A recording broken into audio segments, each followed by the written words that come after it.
말씀 봉독하시겠습니다. 오늘 주님께서 주신 말씀은 마가복음 10장 32절부터 45절까지의 말씀입니다. 그들은 예루살렘으로 올라가고 있었다. 예수께서 앞장서서 가시는데 제자들은 놀랐으며 뒤따라가는 사람들은 두려워하였다. 예수께서 다시 12 제자를 곁에 불러놓으시고 앞으로 자기에게 닥칠 일들을 그들에게 알려주시기 시작하셨다. 보아라, 우리는 예루살렘으로 올라가고 있다. 인자가 대제사장들과 율법학자들에게 넘어갈 것이다. 그들은 인자에게 사형을 선고하고 이방 사람들에게 넘겨줄 것이다.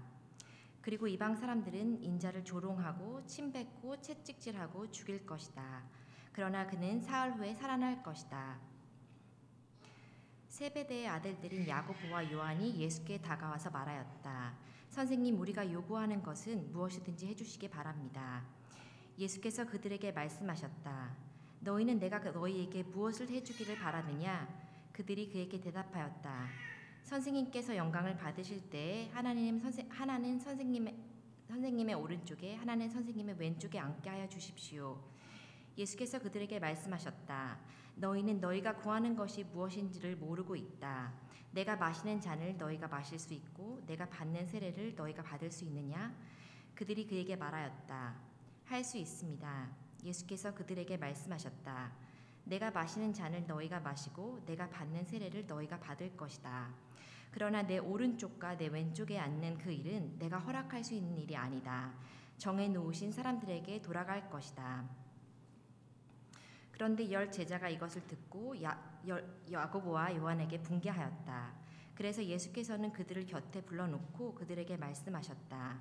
너희가 아는 대로 이방 사람들을 다스린다고 자처하는 사람들은 백성들을 마구 내리누르고 고관들은 백성들에게 스도를 부린다. 그러나 너희끼리는 그렇게 해서는 안 된다. 너희 가운데서 누구든지 위대하게 되고자 하는 사람은 너희를 섬기는 사람이 되어야 하고 너희 가운데서 누구든지 으뜸이 되고자 하는 사람은 모든 사람의 종이 되어야 한다.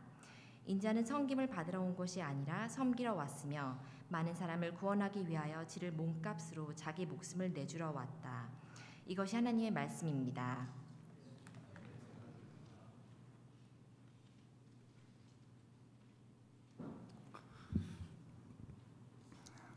기도하겠습니다. 전능하신 하나님 아버지, 주의 진리의 말씀을 저희들 듣고자 귀를 쫑긋 세우고 또 마음을 겸손하게 낮추고 또 말씀하시는 하나님 기다리면서 함께 모여 있습니다. 주님 말씀하여 주십시오. 이 교회의 마음 가운데 말씀해 주시고 또 각 사람의 마음 가운데 말씀해 주셔서 하나님의 부르심을 깨닫게 되고 또 이 교회의 부르심 또 하나님 나라로의 부르심을 알 수 있도록 인도해 주십시오. 진리의 말씀을 사람의 지혜로 다 가늠할 수가 없고 또 사람의 입술로 증거하기에는 퍽이나도 부족하오니 주 예수께서 저희들에게 친히 교사가 되어주시고 또 이해할 수 있도록 성령께서 은혜 베풀어 주시기를 간절히 소원합니다. 저희들과 함께 해 주시옵소서. 주 예수 그리스도 이름으로 기도합니다. 아멘. 지금 주님은 십자가를 향해서 올라가고 계십니다. 예루살렘으로 올라가고 계시면서 제자들한테 지금 우리는 예루살렘을 향해서 올라가고 있고 나는 거기서 고난을 당하고 죽임을 당하고 그리고 사흘 만에 일어날 것이다 하고 몇 차례에 걸쳐서 예고를 하고 계십니다. 제자들이 두려워합니다. 이게 도대체 무슨 일이지? 이게 도대체 무슨 의미지? 하고 두려워하면서 예수님과 함께 예루살렘으로 올라가고 있습니다. 그런데 여러분, 이 절체절명의 순간에 자기들이 3년 동안 따라다녔던 이 그리스도께서는 지금 목숨이 왔다 갔다 하는 시점 아닙니까? 그리고 그걸 제자들한테 이게 지금 굉장히 중요한 순간이다라고 말씀하시는데 그 절체절명의 순간에 야고보와 요한이 청탁을 넣습니다. 나중에 이제 이 큰일이 일어날 것 같은데 하나님의 나라가 임하면 저희들이 그 예수님 우편과 좌편, 말하자면 영의정 좌의정이죠. 영의정 좌의정 하게 해주시면 안 됩니까? 그리고 청탁을 넣는 거예요. 그랬더니 다른 제자들이 뭐야 이거 그러고서는 막 화를 내는 장면이 지금 여러분이 보시는 것입니다. 왜 화를 냈을까요? 한마디로 지가 뭔데 그것입니다. 지가 우리보다 얼마나 나았는데 갑자기 영의정 좌의정이야. 자기가 뭐라고 예수님한테 막 가서 청탁을 놓고 우리 위에 올라가고자 하는 거야 하는 그런 마음이 든 것이죠. 여러분, 이 세상의 권력, 저는 사실 이 본문에서 오늘 우리가 권력의 문제를 조금 생각해 봐야 된다고 보는데요. 이 세상의 권력을 추구하는 이유가 뭡니까? 사람들이 권력이라고 하면 갑자기 이제 정치적인 느낌이 들지만 사실은 다른 사람보다 더 높은 지위에 올라가고자 하는 것, 또는 다른 사람보다 더 많이 벌고자 하는 것, 또는 다른 사람보다 더 영향력 있어지고자 하는 이유가 무엇입니까? 사실 그 이유의 중심에는 내 뜻을 관철하고자 하는 것이 있습니다. 권력은 그걸 줘요. 돈으로 움직이건 권력으로 움직이건 영향력으로 움직이건 지위로 움직이건 권력은 그런 어떤 특별한 어떤 권한을 내게 줍니다. 그래서 내 뜻을 관철시킬 수가 있게 해주죠. 그렇지 않습니까, 여러분? 나는 할 수 없는 일이지만 나한테 돈이 있으면 할 수 있다. 나는 할 수 없는 일이지만 내가 저 지위에 올라가면 할 수 있다. 나는 할 수 없는 일이지만 내가 저 정도의 영향력을 갖고 있으면 할 수 있다. 사람을 움직이는 일이죠, 사실은. 그래서 사람들은 다 이 권력을 추구하는 것이 아주 인지상정입니다. 내 뜻대로 하고자 하는 그런 마음 때문입니다. 그런데요, 여러분, 그 권력은 이 세상의 역사가들이 다 인정하듯이 모든 권력은, 절대적인 권력은 절대적으로 타락한다 이렇게 얘기합니다. 왜냐하면 타락한 권력 의지가 있기 때문입니다. 그 권력 의지라는 것은 하나님처럼 되고자 하는 교만함으로부터 나옵니다. 내 뜻을 다른 사람이 행할 수 있도록 움직이고자 하는, 그게 사실 하나님처럼 되는 것이죠. 그거 왕처럼 되는 것입니다. 이거 해 그러면은 이거 하고, 저기로 가 그러면 저리로 가고, 기분 좋잖아요. 내 말 한마디에 탁탁 움직이는구나. 내가 딱 말하면 이렇게 되는구나. 얼마나 좋습니까? 그래서 사실은 권력을 더 많이 가지려고 애쓰는 것이죠. 그렇게 하다 보면 의식하건 의식하지 못하건 권력은 자기 자신을 위한 것으로 전락하게 되고 다른 사람을 파괴하는 무기로 사용되기 십상입니다. 한국 뉴스를 여러분 익숙하신지 모르겠지만 최근에 한국에서는 힘 있는 학부모들이 그 초등학교 교사를 들들 볶아서 민원 넣고 전화로 협박하고 너 지금 제대로 된 선생이야 그렇게 반말하고 그래갖고 한 선생님이 젊은 선생님이죠, 자살하는 사건이 일어났습니다. 제가 생각을 해봤어요. 이제 갓 사회 초년생인 그 젊은 선생님이 산전수전 다 겪고 자기를 변호사라고 하고 또는 자기한테 영향력이 있고 자기가 돈이 있다고 하는 사람이, 학부모가 탁 전화해갖고 막 뱉어내는 말들을 감당할 수 있을까? 그런 얘기들을 한 번, 두 번이 아니고 계속해서 들으면 심리적으로 굉장히 위축되지 않을까? 사실 권력 의지 때문에 일어난 비극이죠. 네가 선생이지만 내가 얼마나 힘 있는지 알아? 하고 위협한 것이고, 또 내 말대로 하지 않으면 너 잘 살 수 없을 걸 하고 그렇게 코너로 몰아간 것이죠. 그래서 그것 때문에 사실은 권력을 우리가 잡고자 하는 것 아니겠습니까? 그런 사람들한테서 피하고자 하기 위해서 권력을 잡으려고 하기도 하고, 또 그런 놈들하고는 상종하기 싫다, 내가 올라가는 게 차라리 낫겠다 해서 권력을 추구하기도 합니다. 지금 제자들이 하는 얘기가 바로 그것입니다. 제가 올라가는 건 별로 마음에 안 들어요. 제가 올라갈래요 하고서는 주님 영광 받으실 때 영의정 좌의정 저한테 주세요 하고 얘기하는 것이고, 다른 제자들은 지가 뭔데 그러고서는 화를 내는 것입니다. 여러분, 만약에 그렇다면 이 제자들이 함께 결국 영광 가운데로 가서 하나님 나라에서 다스릴 거 아니에요. 그러니까 예수님이 하나님 나라의 왕이 되시고 제자들은 좌의정 우의정 해갖고 그 나라를 다스릴 거 아닙니까? 그 나라는 하나님의 나라입니까? 아니죠. 그런 나라는 하나님의 나라가 아니겠죠. 내가 너를 다스리겠다. 내가 내 뜻을 너한테 관철시키겠다. 그래서 내가 네 위에 있겠다. 그렇게 된다면 그 나라는 하나님의 나라가 아닙니다. 주님께서는 오늘 38절에서 그 영의정 좌의정 자리를 요구하는 제자들한테 야, 니네 지금 뭘 구하고 있는지 잘 모르는 것 같아. 이렇게 말씀하시면서 내가 마시는 잔, 내가 받을 세례 받을 수 있겠냐? 이렇게 되물으십니다.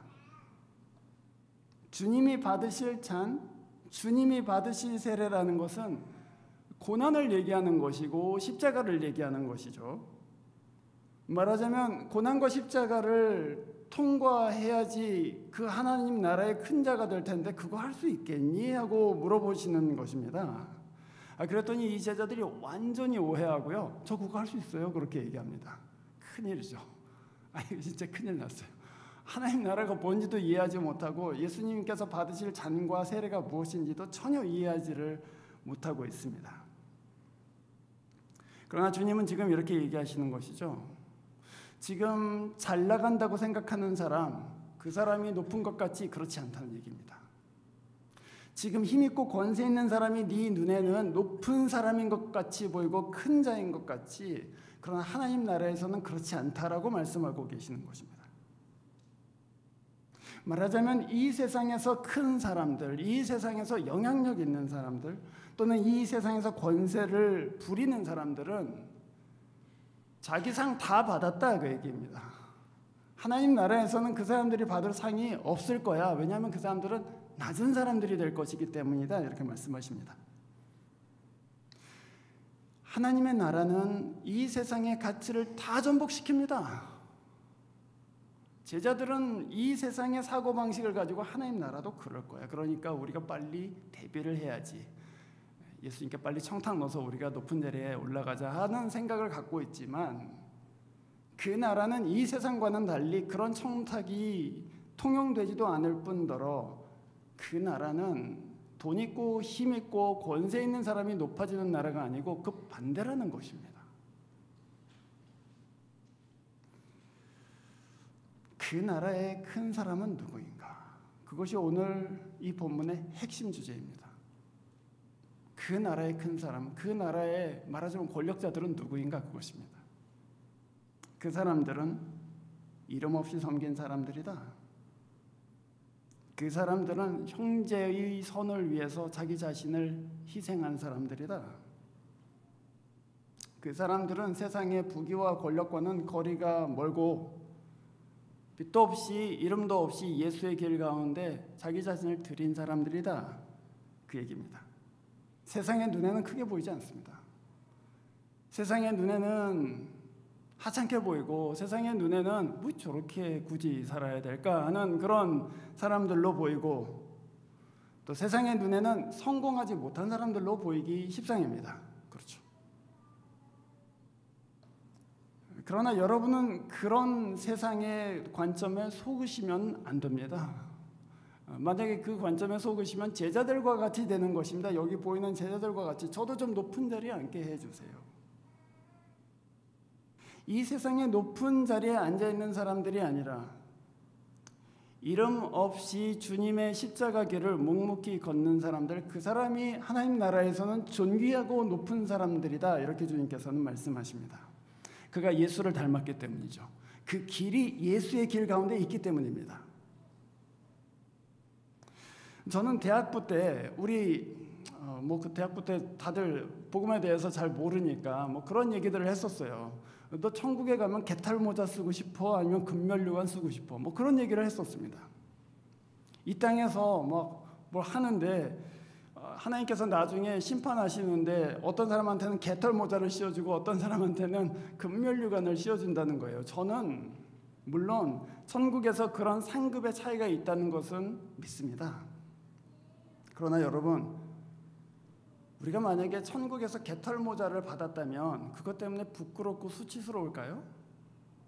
제가 개털 모자를 받아야 되는데 왜 내가 개털 모자를 받지? 그럴까요? 저는 그럴 거라고 생각하지 않습니다.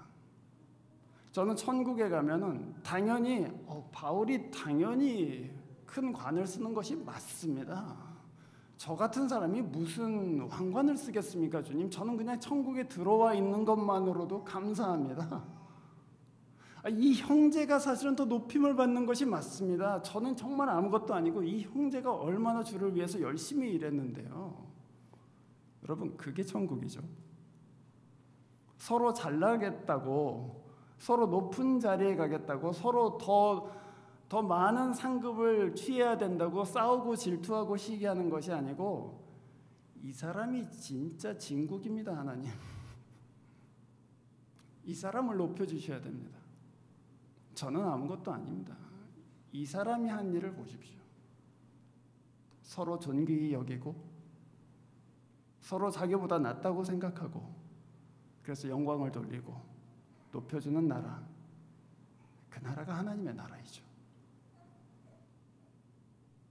그래서 저는 그 개털 모자 비유를 굉장히 싫어합니다. 그건 수치를 일으키기 때문이죠. 수치가 아니고 나 개털 모자도 괜찮다. 나는 그냥 천국에 와 있는 것만으로도 감사하고 이 형제, 이 자매가 하나님 앞에 높아지기를 원한다 하는 그런 마음이 있는 곳이 바로 천국일 것이다. 저는 그렇게 믿습니다. 주님은 이 땅의 권력자들에 속지 마라 이렇게 말씀하시는 것이요. 이 땅에 권세 있는 사람들이 성공하는 것처럼 보이는 것에 속지 마라 이렇게 말씀하시는 것 같습니다. 그런데 제가 드리고자 하는 말씀은, 이 본문을 통해서 제가 드리고자 하는 말씀은 그것이죠. 신자의 삶은 그래서 권력 의지가 아니라 더 높아지고 더 영향력이 있어지고 더 권세를 행하는 그런 자리로 올라가고자 하는 그런 권력 의지가 아니라 은혜와 사랑이 이끌어 간다는 것입니다. 신자의 삶은 그런 욕심이 이끄는 것이 아니고 은혜와 사랑이 이끌어 간다는 것입니다. 우리가 사실 십자가를 진다고 할 때 우리 안에 있는 권력 의지와 싸우면서 십자가를 따르는 것이 여러분 쉬운 일이 아니겠죠. 그러나 신자 안에 십자가를 따를 수 있는 능력이 있다면 저는 그것은 두 가지 은혜 때문이라고 믿습니다. 첫 번째는 자기의 죄를 깊이 깨달았기 때문입니다. 나같이 부족한 사람이라고 생각하는 것이죠. 그래서 자기를 다른 사람보다 낫다고 여기지 않습니다. 자기 자신을 하나님 앞에서 보니 너무 부서져 있고 너무 실수가 많고 또 너무 깨어져 있어서 누구를 판단할 수 없는 사람이라는 것을 자기 스스로가 너무나도 잘 알고 있습니다. 그래서 내가 주목받는 것을 원하지 않아요. 내가 높은 자리에 가는 것을 원하지 않습니다. 주님, 저는 그냥 무익한 종일 뿐입니다. 주님이 저를 불쌍히 여겨주셨기 때문에 제가 이만큼 살고 있습니다라고 생각합니다. 마음이 낮아진 거예요. 마음이 가난한 것이죠. 누구를 판단할 수가 없다는 것을 스스로 잘 알고 있습니다. 그래서 주목받는 자리를 욕심내지 않아요. 그것이 나에게 당연하고 또는 나에게 보상으로 주어져야 한다고 하나님께 주장하지 않습니다. 두 번째 은혜는 하나님이 내게 주신 은혜가 너무 과분하다고 느끼는 은혜입니다. 그 섬김의 대가를 바라지 않습니다. 이미 주신 것이 너무나도 충분하다. 이렇게 부서졌는데, 이렇게 믿음 생활 제대로 못하는데 하나님이 이만큼 주신 은혜가 너무나도 족하다라고 생각하는 것이죠. 그래서 하나님 나라에 대한, 하나님 나라의 큰 자리에 대한 욕심이 없어져요. 은혜의 크기에 따라서 내 권력 의지에 따라서 살고자 하는 마음은 점점 작아질 수밖에 없는 것이죠. 여러분, 얼마나 더 받아야지 만족하시겠습니까? 얼마나 더 벌어야지 만족하시겠습니까? 얼마나 더 높이 올라가야지 만족하시겠습니까?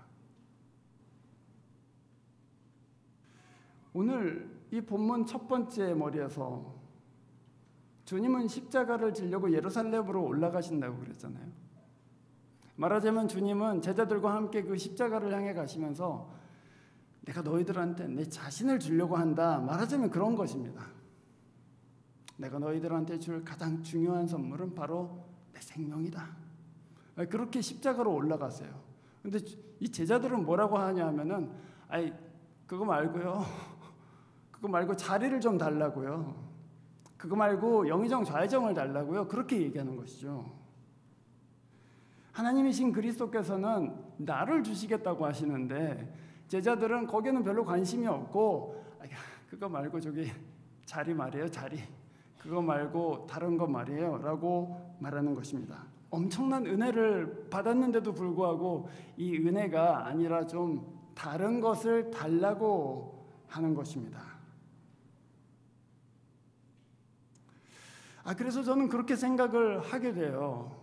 우리가 진짜 예수의 은혜로 만족하고 있는가? 우리가 예수로만 만족하는가?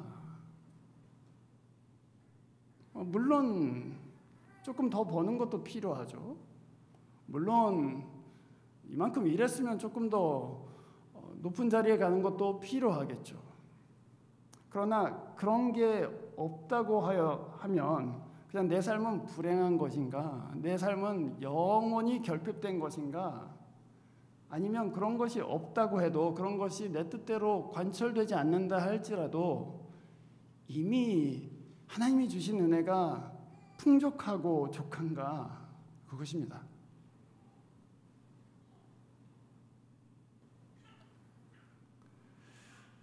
오늘 주보에 있는 이 참고 말씀, 거기에 아주 귀한 고백이 하나 나오는데 사도 바울이 한 얘기입니다. 사도 바울이 빌립보서 1장에서 이렇게 얘기하죠.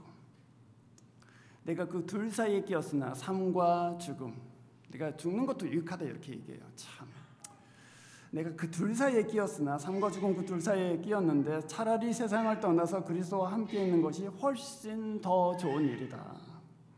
그렇게 하고 싶지만 내가 육신으로 있는 것이 너희를 위하여 더 유익하리니 내가 살 것과 너희 믿음의 진보와 기쁨을 위하여 너희 무리와 함께 거할 이것을 내가 확실히 안다. 이렇게 얘기합니다. 잘 읽어보면 이 사도 바울의 고백에 나가 없어요. 나는 예수 그리스도와 함께 그냥 죽어서 빨리 있는 거 괜찮습니다. 하지만 내가 여기 있어야지 여러분한테 더 유익이 될 것 같습니다. 그래서 아마도 저는 여기서 계속해서 여러분을 섬기게 될 것 같아요. 그 얘기예요. 내가 없어요 거기에. 여러분의 믿음의 진보와 기쁨 위해서 저는 여기에 살 것 같습니다. 왜 그럴까요? 왜 내가 없을까요 거기에? 나는 예수로 이미 충분하기 때문입니다.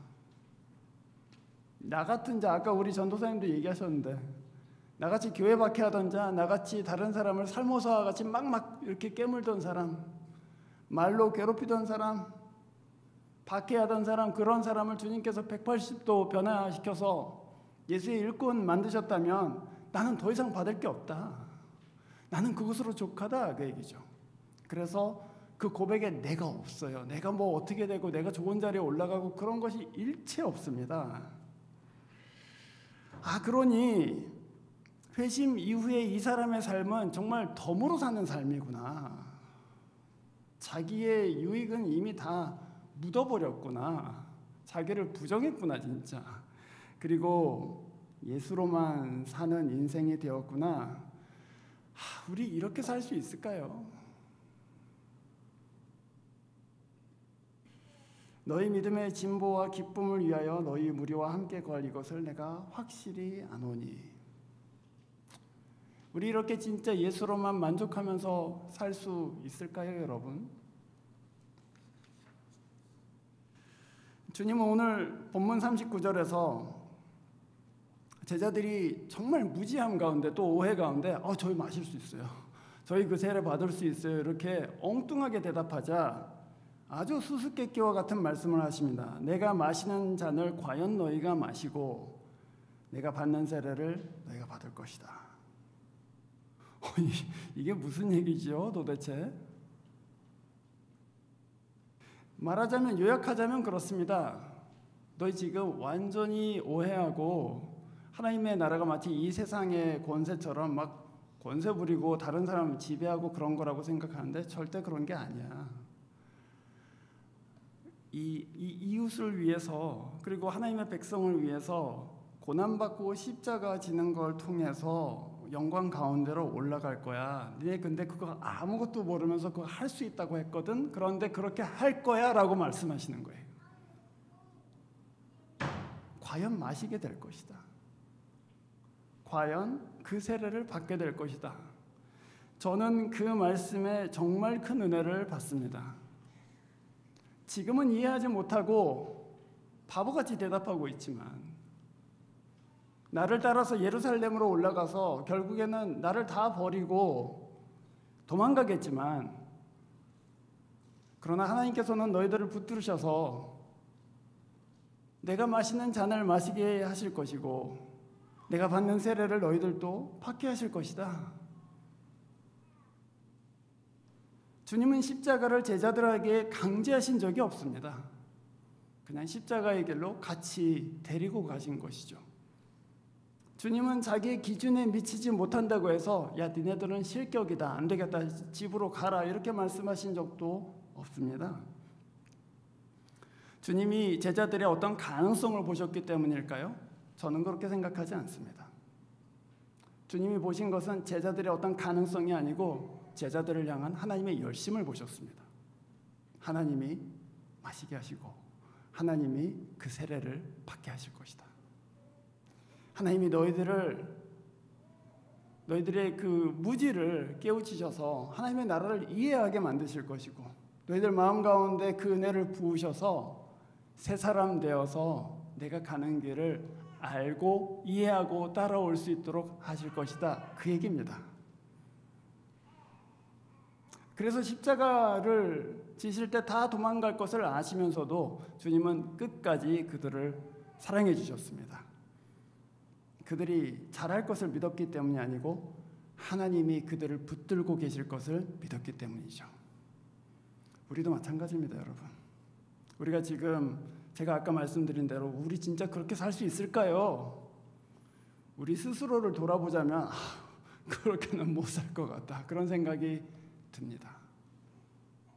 그래서 저 사람 저렇게 해갖고 살 수 있을까 그런 마음이 들고 또 내가 그렇게 이렇게 산다고 이렇게 살아갖고 과연 예수의 뒤를 따라할 수가 있을까 그런 생각이 들죠. 그러나 여러분 그리스도께서는 우리를 보고 사랑하신 것이 아닙니다. 우리 위에 계시는 하나님, 우리와 같이 부족하고 오해 많고 용기 없는 사람들을 부르셔서 하나님 나라의 일꾼으로 만드시고자 하시는 그 하나님의 열심을 보시고 주님은 끝까지 우리를 사랑하고 계십니다.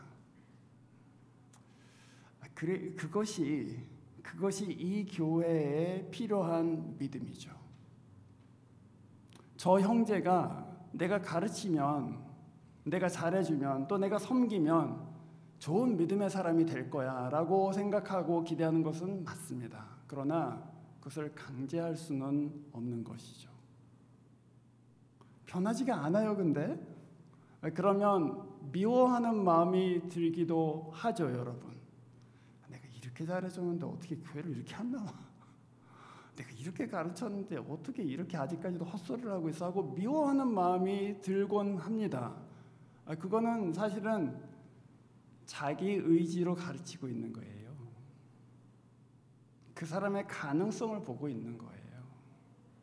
사실은 우리는 그 형제 자매 위에 계시는 하나님, 우리를 완전케 하실 그분, 우리와 같이 부족하고 모난 사람들을 다듬어서 하나님 나라에 초석되게 하시는 그분을 바라보고 그 결과에 상관없이 오랫동안 참고 오랫동안 섬길 수가 있는 것이죠. 그 믿음이 이 교회에는 필요합니다.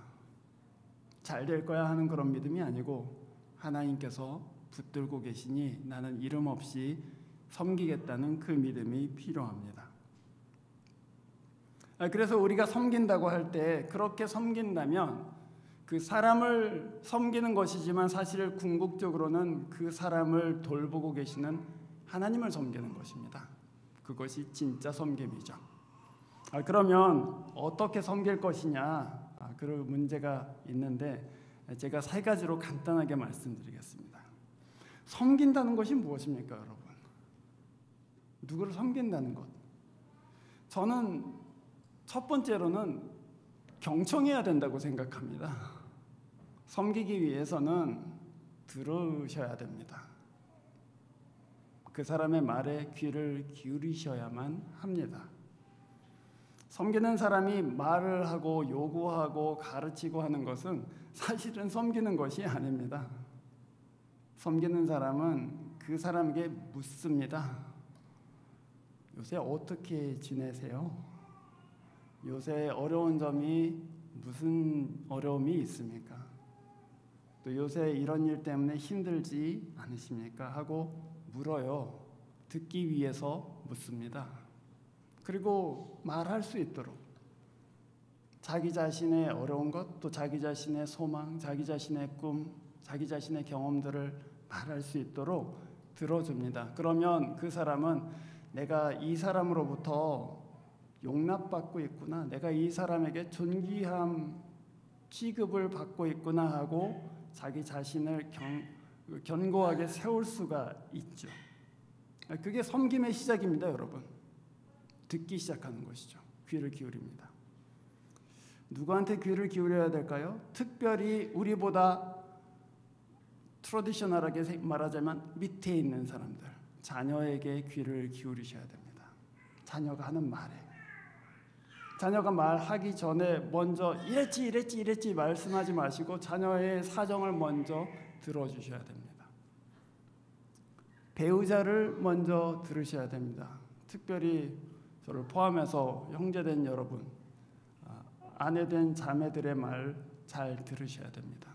그 말대로 하자 뭐 이런 것이 아니고 그 마음에 어떤 마음이 있는지를 잘 들으셔야 됩니다. 헤아리셔야만 합니다. 또 자기가 보스이신 분들, 또 자기가 학교에서 학생들을 가르치는 선생이신 분들, 누구보다 지위가 높은 분들은 자기가 데리고 있는 부하들이나 또는 학생들의 말을 경청하셔야지만 합니다. 그렇지 않으면 섬길 수가 없는 것이죠. 거기서부터 시작하시면 좋겠습니다. 귀를 기울이시는 것이죠. 두 번째는 섬긴다고 하는 것은 하찮은 일을 기쁨으로 감당하는 것입니다. 섬긴다고 하면서 나는 그런 일은 좀 의미가 없지 않습니까? 이렇게 얘기하는 것은 섬기는 것이 아닙니다. 그 섬김을 통해서 나를 다시금 세우려고 하는 것이죠. 섬긴다고 한다면 하찮은 일을 기쁨으로 감당하는 것입니다. 귀찮은 일인데 내가 해줄게. 하찮게 보이지만 그래도 내가 해줄게 하고 기꺼이 해줄 수 있다면 그것이야말로 진짜로 섬기는 것입니다. 너무 섬김 자체를 굉장한 것인 양 그렇게 생각하지 마시고 작고 하찮은 일들을 기쁨으로 감당하는 그런 훈련들을 해보십시오. 그러면 진짜 섬길 수가 있게 됩니다. 세 번째로는 아까 하나님의 열심을 믿으시라고 그렇게 제가 말씀드렸습니다. 그 열심을 믿으십시오. 그리고 그 열심의 근거에서 그 형제를 자매를 위해서 기도해 주세요.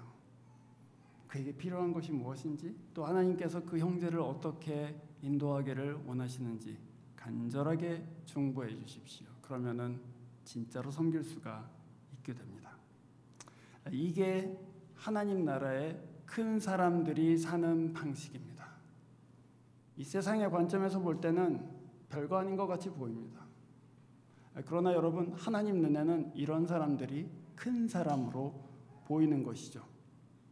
여러분의 섬김을 통해서 눈에 보이지 않는 섬김, 하찮게 보이는 것들, 그리고 그냥 들어주고 있는 그런 섬김을 통해서, 그리고 보이지 않게 간절하게 기도하는 그 중보의 섬김을 통해서 웨이코 한인교회 하나님 보시기에 큰 하나님 나라의 큰 사람들 되기를 주의 이름으로 축원합니다. 기도하겠습니다. 지금 저희들은 크고자 하는 너무 많은 욕망을 갖고 있습니다. 저희들은 우리가 중요하다고 생각하고 우리가 다른 사람보다 낫다고 생각하는 그런 교만함 가운데 늘 빠지곤 합니다. 그러나 우리 앞서가신 예수께서 전부를 주시는 그 사랑, 그 은혜를 다시금 기억하게 해주시고 모든 사람이 우리보다 더 낫고 또 모든 사람이 우리보다 더 훌륭하다는 그런 겸손한 마음으로 섬길 수 있도록 도와주십시오. 하나님, 저희들 그리스도의 말씀에 순종하여서 여러 가지 것으로 섬기고자 합니다. 주님이 이 섬김을 통해서 어떤 사람들은 살려주시고 또 어떤 사람들은 회복할 수 있게 해주시고 또 어떤 사람들은 웃음을 되찾을 수 있도록 존중받을 수 있도록 자기의 존엄을 회복할 수 있도록 저희들 사용해 주십시오. 주 예수 그리스도 이름으로 기도합니다. 아멘.